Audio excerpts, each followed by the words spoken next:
Bonjour, ici Leopoldo Cordizo, avocat du droit de la famille pour le bureau Wells Mora Rodriguez International et aujourd'hui je vais vous parler de la permission des voyages. Comme toujours, on va prendre un cas factuel. Dans ce cas, ça va être Jean-François et Vanessa qui sont séparés il y a 2 ans et qui ont 2 enfants de 7 et 9 ans. Un an après la séparation, Jean-François refait sa vie avec une Colombienne, Carmen, et il envisage voyager pendant les temps des fêtes qui s'en viennent en Colombie pour visiter la famille de Carmen. Vanessa n'est pas d'accord et elle refuse de signer l'autorisation de voyage. Alors, qu'est-ce que la loi nous dit? En principe, tout parent peut voyager avec ses enfants à la destination qu'il souhaite pendant son temps de garde.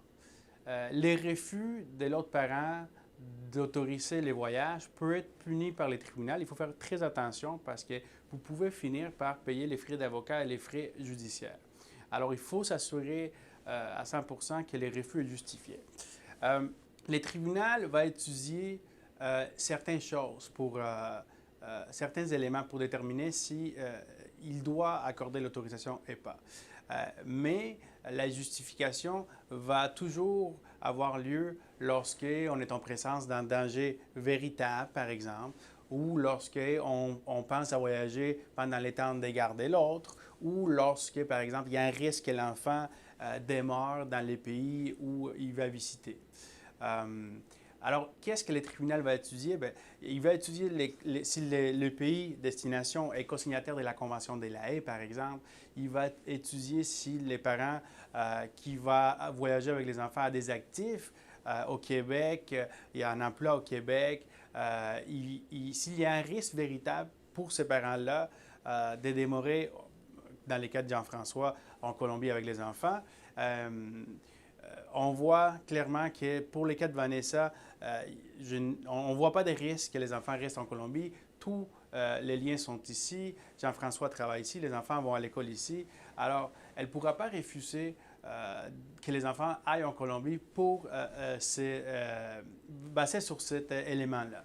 Par contre, elle pourrait soulever le fait que la Colombie est un pays dangereux. Pour ce faire aussi, il faut aller voir les conseils des Voyages Canada qui déterminent les degrés de dangerosité de certains pays.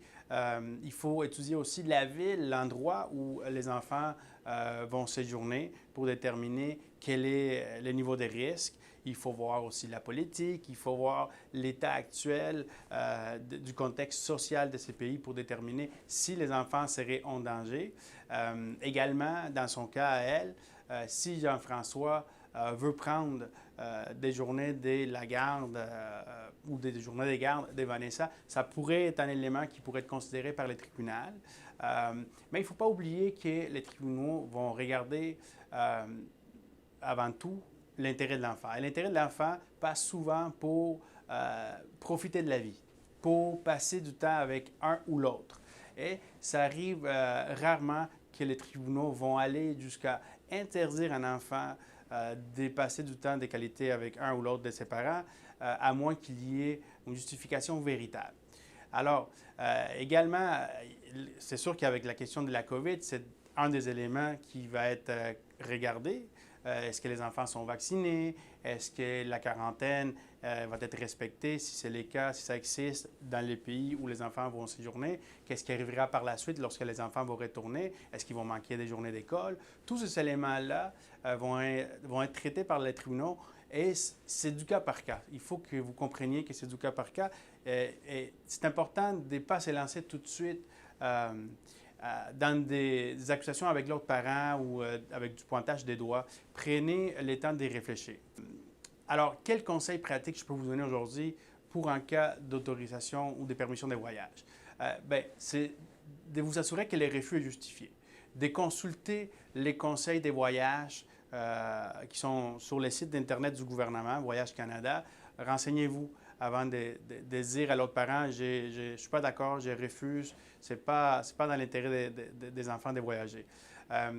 Vérifiez si les pays où les enfants vont séjourner sont co-signataires de la Convention de La Haye aussi. Tous ces éléments-là sont importants. Et finalement, comme je vous le dis toujours, consultez un avocat avant de prendre une décision qui peut être coûteuse, qui peut se traduire en frais, de l'argent que vous allez dépenser et que vous allez pouvoir dépenser avec vos enfants dans le cadre d'un autre voyage que vous pourriez faire vous-même.